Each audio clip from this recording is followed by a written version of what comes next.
moitié des retraités qui ont une pension proche de leur salaire. Je ne parle pas des autres, évidemment, ceux qui sont surtout des femmes et qui ont des pensions de subsistance, d'accord. Mais la moitié des 15 millions de retraités ont une pension proche de leur salaire. Ça fait 7,5 millions. On est déjà à 13 millions. Ajoutez ce qui reste, et ça n'a pas complètement disparu, loin de là, malgré les attaques, des salariés à statut, qui ont aussi un salaire à vie. Et ajoutez les salariés, la part des salariés d'un certain nombre de branches avec un droit à carrière qui ne passe pas par le chômage et dont le salaire progresse quand il passe, ou stagne, ou progresse quand il passe d'un emploi à un autre. Bien. Nous arrivons à 17 millions de personnes. 17 millions de personnes en France de plus de 18 ans ont un salaire à vie à comparer aux 50 millions de plus de 18 ans. Donc l'enjeu, c'est de passer de 17 à 50. Mais à condition de dire salaire à vie. Pas d'employer des trucs contournés. Je me souviens, je vous lis l'anecdote suivante. Je faisais pour le ministère du Travail une recherche sur la façon dont à la CGT s'est construite la revendication de nouveaux statuts du travail salarié, la NSTS, d'accord. Ceux qui sont à la CGT connaissent, d'accord. Avec comme mesure phare la sécurité sociale professionnelle. C'était Maryse Dumas, c'était en 2007-2008, c'était Maryse Dumas qui avait à l'époque le dossier en charge. Elle m'avait ouvert, avec Le Paon d'ailleurs, Thierry Le Paon, et il m'avait ouvert de façon extrêmement libérale l'accès à toutes les discussions, tous les débats. J'étais un observateur muet, bien sûr, j'étais chercheur, mais j'avais comme ça accès à tout ce qui était en train de se discuter à la CGT à ce propos. Un jour, Maryse Dumas convoque à Montreuil, dans le patio, une réunion nationale sur la sécurité sociale professionnelle pour former les militants, etc. etc. Elle a cette expression que je trouve extrêmement juste. Il faut que la qualification passe du poste à la personne. Ça va, hein? Il faut que la qualification passe du poste à la personne. Si bien qu'un salarié sans poste doit garder sa qualification et donc son salaire. Le salaire ne peut être lié au poste, il doit être lié à la personne. Je vais la trouver à la fin, je lui dis, bah donc, tu préconises le salaire à vie. Elle me dit, oui, bien sûr, on ne peut pas le dire. Les salariés ne comprendraient pas. C'est ça notre autocensure permanente. Nous tournons 7 fois dans notre bouche, notre machin, avant d'écrire notre tract. Sauf quand on dénonce, hein, d'accord. Alors, la dénonciation, ça on sait faire. La plainte, on sait faire. Nos tracts sont remplis de dénonciations et de plaintes. Mais quand il s'agit de proposer, ben, qu'est-ce qu'ils vont comprendre? On ne va pas dire salaire à vie. Et du coup, on est incapable de préconiser que le salaire passe du poste à la personne. Depuis 1997, la revendication première de la CGT, c'est la sécurité sociale professionnelle. Quels sont les résultats? 0 en 20 ans. Parce que la sécurité sociale professionnelle, c'est le salaire à vie. Donc, pour avancer, il faut d'abord énoncer les mots tels qu'ils sont, hein, les choses telles qu'elles sont, et puis par exemple, se battre pour une hausse du taux de cotisation. Mettons, là on est à 500 milliards, pareil, hein, dans Vaincre Macron, je présente tout ça, on est à 500 milliards de taux de cotisation, mais on peut passer à 1000 milliards, ça ne ferait jamais que retrouver la dynamique. La cotisation, son taux a doublé entre 45 et 79. Elle passe de 28% du salaire brut à 65% du salaire brut. Depuis, elle n'a pas bougé, on est à 65% du brut encore. Dans les meilleurs cas, là où elle n'est pas supprimée. Elle est supprimée dans de très nombreux cas. Et nous sommes dans l'incapacité de revendiquer une hausse de taux de cotisation. Ne nous étonnons pas que nous soyons dans la merde. Puisque nous avons intégré la cotisation, c'est une charge. Puisque les retraités ne produisent pas, donc la cotisation vieillesse, c'est une charge sur les actifs. Puisque les soignants dépensent, donc l'assurance maladie, c'est une charge sur les actifs. Puisque vous comprenez? À partir du moment où on continue à lire le travail avec les lunettes du capital, évidemment que nous sommes dans la merde.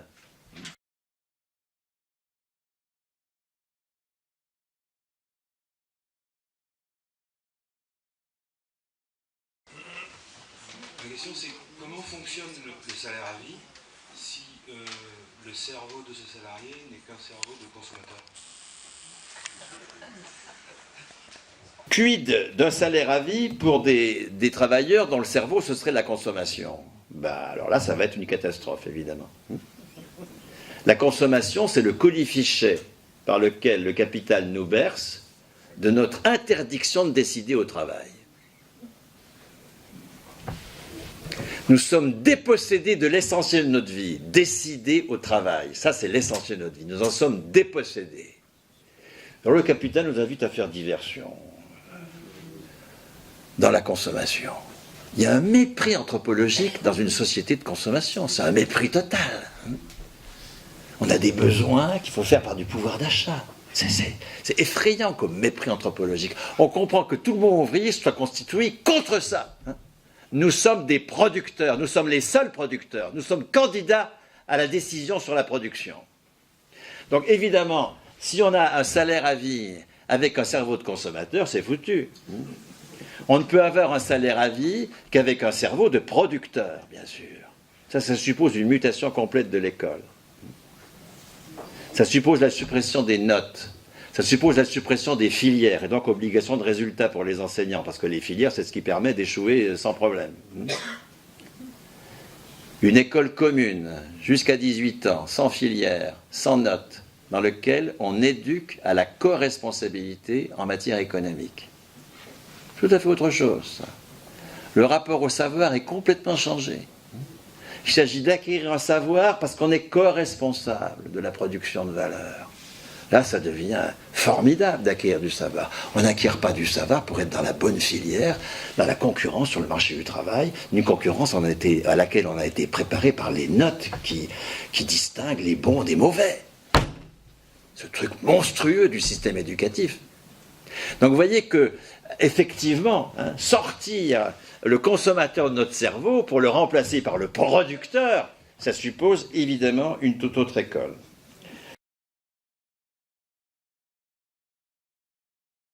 Quand on est à la retraite, et on est nombreux ici apparemment à être dans ce cas de figure, comment expliquer à des gens qu'on travaille, dans la mesure où il n'y a pas de travail social, mais c'est un travail que nous décidons de faire. On peut être bénévole dans une assoce, on peut ne rien faire, on peut faire la cuisine chez soi, mais voilà, ma question elle est là.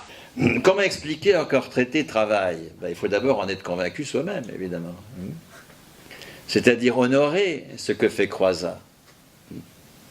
Ne pas le faire mourir une deuxième fois, dans des commémorations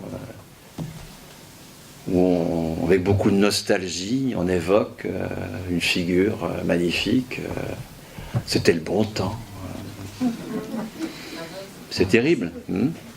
Honorer Croizat, c'est produire les représentations adéquates à l'institution qu'il a créée, en instituant la retraite comme salaire continué, et non pas comme contrepartie de cotisation.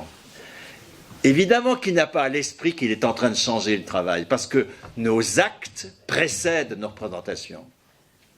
Il pense ce qu'il fait, il le fait. Il dit les retraités ont droit au salaire, les parents ont droit au salaire, les soignants ont droit au salaire, parce que les parents, les soignants, les retraités travaillent. Mais il ne le pense pas comme tel. Ça, c'est ce qu'il fait. Il le pense en termes de dignité des travailleurs, etc. Parce que nous pensons ce que nous faisons avec des pensées anciennes. Ce n'est que lorsque l'institution nouvelle que nous créons comme classe révolutionnaire est suffisamment entrée dans les mœurs qu'alors les représentations, qui sont toujours ce qui change en dernier, changent. Ce n'est pas les idées qui mènent le monde, bien sûr. Et donc, évidemment qu'il y a un énorme travail à faire pour changer la représentation.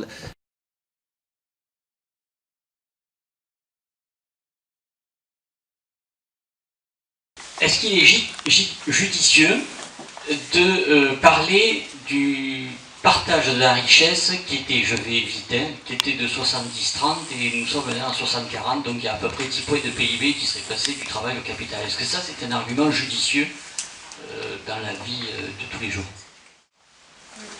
Non.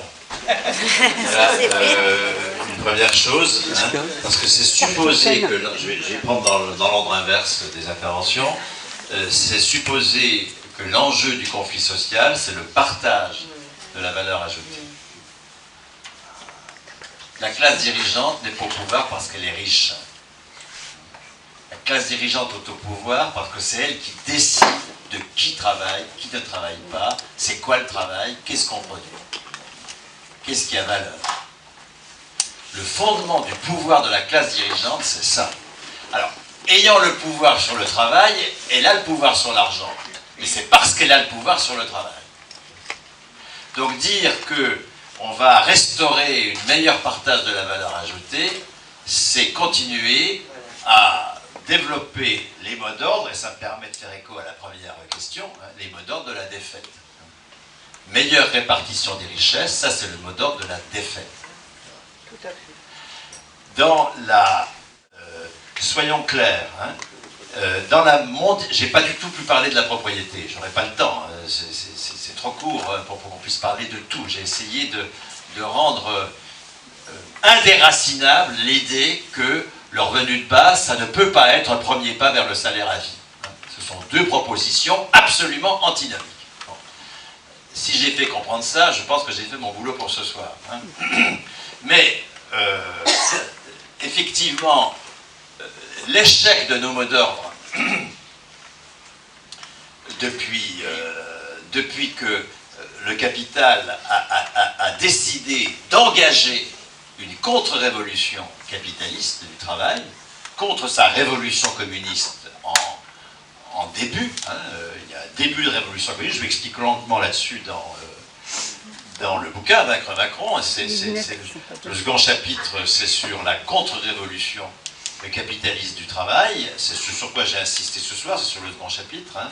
Le premier chapitre, c'est sur la révolution communiste du travail, comment nous avons construit le salaire à la qualification personnelle, et le troisième chapitre, c'est comment poursuivre la construction du salaire à la qualification personnelle en attribuant à la personne un droit au salaire, un droit politique.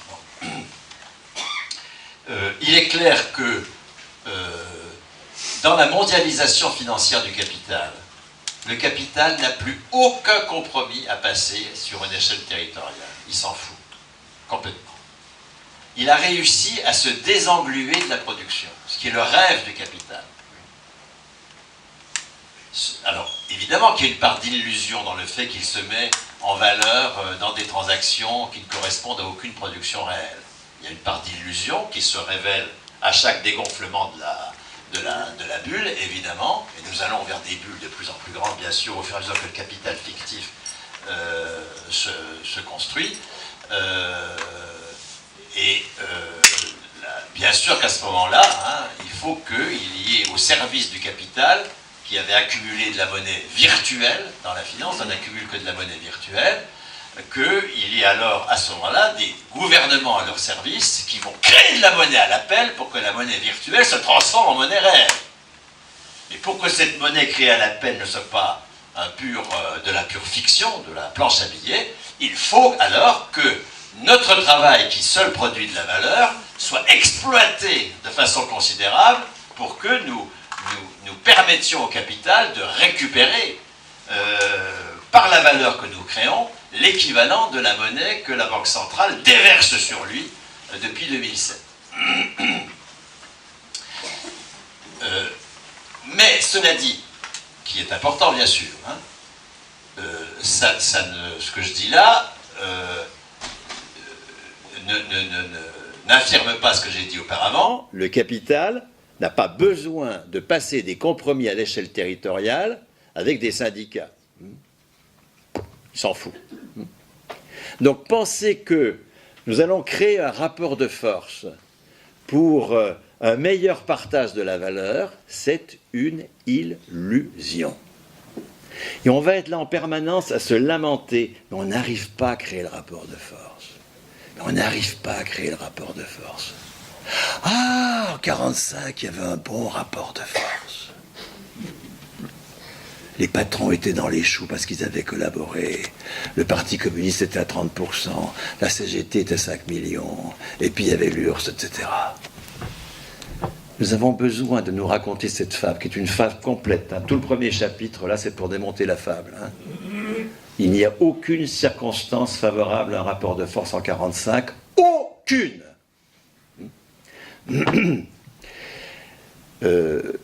Nous avons besoin de nous raconter cette fable pour nous consoler de nos échecs et puis pour continuer à penser que l'enjeu du conflit social, c'est de mieux répartir la valeur.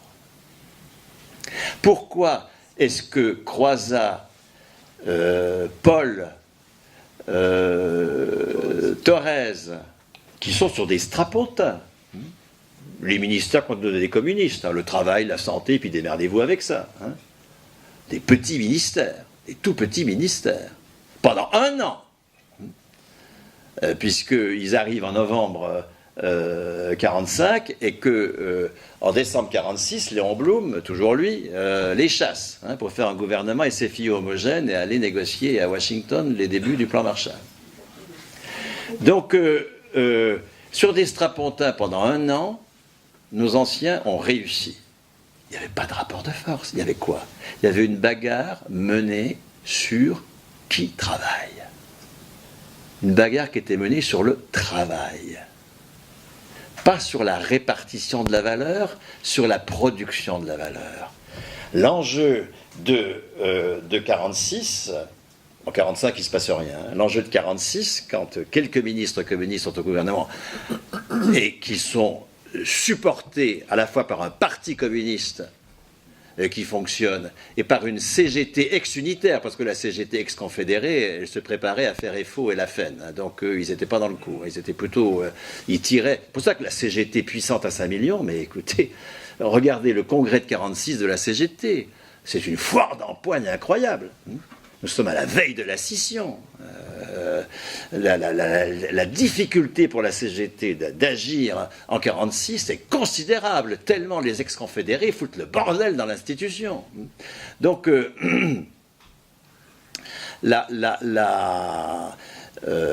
quant au Parti communiste, oui, il a 30%, mais je vous dis, il a 5 strapontins pendant 1 an, point.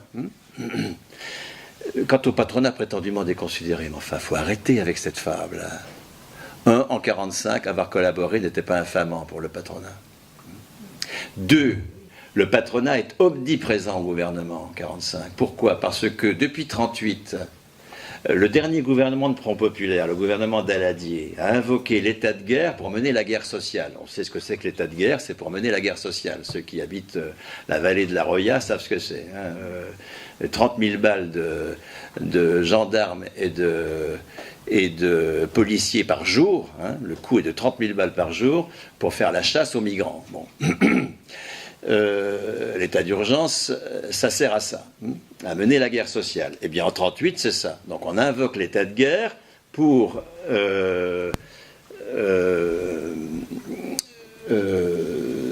interdire la négociation salariale. Depuis 1938, la négociation salariale est absolument interdite. Donc, en 1944, les gouvernements interdisent toute négociation salariale. Ils maintiennent les salaires à un niveau extrêmement bas, pendant que le patronat organise la non-production. Il faut voir les circulaires qui circulent dans le patronat, d'empêcher la production de biens et services. On a la même chose en Angleterre. Le film L'Esprit de 45 de Ken Loach le montre très très bien. Donc, qu'est-ce qu'attendent ces petits messieurs de l'affaire? C'est que la production étant sabotée, et donc les prix augmentant, et les salaires n'augmentant pas, il y a une baisse, il y a un effondrement du pouvoir d'achat. En 1946, le pouvoir d'achat est infiniment inférieur à ce qu'il était en 1945. En 1947, c'est encore pire. Qu'est-ce qui est attendu par le patronat, la SFIO, la MRP, etc., de tout cela? Que les travailleurs se tournent contre leurs organisations, contre le Parti communiste et la CGT, en disant « mais qu'est-ce que vous foutez ?» C'est pour ça que le Parti communiste et la CGT vont engager la bataille de la production, par exemple. C'est pour ça que Croizat va doubler les allocations familiales pour contourner l'interdiction de hausse des salaires, qu'il va supprimer la décote de 10% sur les salaires des femmes, qu'il va faire passer les heures supplémentaires à 50%. C'est comme ça qu'il contourne l'interdiction de hausse des salaires. Donc l'idée qu'il y avait des circonstances favorables est entièrement fausse. Hein. Il y avait une organisation de la classe ouvrière qui se battait non pas pour un meilleur partage de la valeur, récupérer les 10 points qui manquent depuis les années 80, comme nous le disent les économistes atterrés, la Fondation Copernic, les syndicats, le Parti communiste et tout le monde. Pas du tout. Hein. C'est pas ça qui est l'enjeu. C'est pas de mieux répartir la valeur, c'est pas de faire une bonne fiscalité. Pas du tout. Ils s'en foutent. Ils ont drôlement raison. Piketty a écrit un bouquin de 1000 pages sur des statistiques sur un siècle, un bouquin un petit peu, dont le titre est un petit peu prétentieux, hein, Le Capital du 21e siècle, mais enfin qu'importe, le mec qui se mouche pas du pied globalement, mais qu'importe, il produit un bouquin extrêmement intéressant de statistiques sur un siècle, de statistiques fiscales, qui montre que, certes à court terme, l'impôt met en difficulté les groupes financiers, etc., mais qu'à long terme, l'impôt ne sert à rien. Que ceux que vise l'impôt sont toujours en capacité de l'éviter tant que c'est eux qui décident de la production. Parce qu'il faut un chantage à la production. Vous pouvez faire toutes les copes fiscales que les frères, nos sénateurs, là, les frères Bocquet proposent, vous pouvez faire. Tout ça ne sert à rien. Pourquoi est-ce que nos anciens ont gagné? Parce qu'ils étaient révolutionnaires. Je rappelle que la révolution, c'est le changement du mode de production. Comme le dit d'ailleurs à juste titre la CGT, changer le travail pour changer la société. Eh bien, il s'agit, en 1946, de changer le travail. Les parents travaillent, les retraités travaillent, les fonctionnaires travaillent. Tous ces gens-là, les soignants travaillent. Nous nous emparons d'une part suffisante de la valeur à travers la cotisation et l'impôt, nous la gérons nous-mêmes et nous produisons autrement. Nous organisons autrement ce qui a valeur.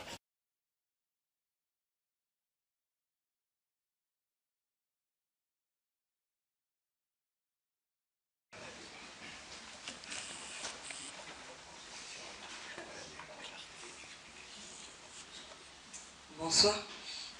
Moi, ce que je trouvais très intéressant, c'est sur le vocabulaire, c'est-à-dire que c'est sur la redéfinition du terme même de travail. En fait, c'est que ce terme de travail, comme l'ensemble des autres notions, doivent être retravaillés, et après, c'est le moyen de les retravailler et de leur redonner cette définition. Une nouvelle définition, et comment vous vous y prenez, et surtout comment est-ce que vous la divulguez, quels sont les moyens de cette rediscussion possible, de sortir de ce cadre. Effectivement, si on parle d'emploi, on est dans un vocabulaire, comme vous disiez, capitaliste, de marché également, d'arriver à déconnecter le salaire du marché de l'emploi pour l'attacher à la personne, ça nécessite un gros travail de sortir du cadre. Et comment est-ce qu'on le fait ce travail, et notamment avec la nouvelle génération qui n'est pas forcément décérébrée. Ce qui est la réponse aussi à comment sortir du cadre, comment déconnecter le salaire du marché de l'emploi, mais faire ce qu'ont fait nos anciens, nous emparer d'une part suffisante de la valeur pour produire autrement. Mais si nous pensons que, il ne faut pas augmenter le taux de cotisation, nous ne pourrons jamais nous emparer d'une part suffisante de la valeur. 2, que les lieux où il y a salaire à vie, c'est des lieux de dépenses et non pas des lieux de production. Que les fonctionnaires dépensent, que les soignants dépensent, c'est foutu. On ne peut pas étendre, généraliser à tout le PIB de la dépense. Donc en aucun cas le salaire à vie ne peut être un modèle pour toute production. Dès lors que les lieux où il y a production avec salaire à vie, nous disons que ce n'est pas de la production. Nous disons, nous, que les retraités ne travaillent pas, que les fonctionnaires ne travaillent pas, que les soignants ne travaillent pas, Ils sont utiles, c'est ce que les hommes disent des femmes, à propos de la seconde journée dont ils s'exonèrent. Les femmes, c'est très utile. Pas de poids pour elles ne travaillent pas dans la seconde journée. La domination masculine repose sur le fait que les hommes, que le travail, c'est ce que les hommes appellent travail. La domination du capital repose sur le fait que ce qui est appelé travail, c'est ce que la bourgeoisie appelle travail. On ne peut sortir de la domination du capital qu'en imposant une autre pratique du travail. Sans propriété, sans crédit, sans actionnaire, sans prêteur, ça j'ai pas eu le temps de le traiter, mais faites-moi revenir si ça vous intéresse, ou lisez Vaincre Macron qui en traite longuement, et puis sans marché du travail, sans marché des biens et services sur lequel, enfin avec marché des biens et services, mais sans auto-entrepreneurs, sans prestataires de services qui bricolent dans des coopératives d'activité et d'emploi pour transformer leurs prestations de services en salaire par du portage salarial. Sans rien de tout cela, sans bricolage avec le RSA pour faire des alternatifs. C'est pour cela qu'ils ont gagné, qu'ils ont créé des institutions qui existent toujours. Le régime général existe toujours. Le statut, même s'il est très attaqué, globalement, le statut de la SNCF et gagné, il existe toujours. La fonction publique, elle existe toujours. Même si, les libéraux de santé existent toujours, même s'il est très attaqué, bien sûr. Hein. Mais c'est d'autant plus attaqué que nous ne travaillons pas à leur généralisation. Donc, qu'est-ce que ça veut dire généraliser le salaire déconnecté de l'emploi? C'est d'abord que les grands-parents arrêtent de filer 100 € à leurs petits-enfants. C'est pas ça le cadeau qu'ils ont à leur faire. C'est ils ont 40 ans de boulot. D'accord. Parce qu'en plus, ils leur font sentir qu'eux ont des sous et pas eux, les gamins en question. Hein. Je ne sais pas pourquoi j'en veux au cadeau des grands-parents aux petits-enfants, mais bon, qu'importe, on va dire que c'est secondaire, d'accord. Hein, mais c'est une image. On va dire que la responsabilité des grands-parents, c'est pas ça du tout. Hein. La responsabilité des grands-parents, c'est d'admettre qu'ils ont un salaire à vie. Je parle de ceux qui ont une pension proche de leur salaire. Hein. Actuellement, le tiers des plus de 18 ans ont un salaire à vie, 17 millions. C'est pas anecdotique du tout. Hein. C'est pour ça qu'on peut passer à 100%. C'est ça la grande conquête révolutionnaire. Le tiers des plus de 18 ans ont un salaire à vie. In the beauty of the day, a million darkened kitchens, 1,000 mill lofts gray, are touched with all the radiance that a sudden sun discloses. For the people hear us singing, bread and roses, bread and roses.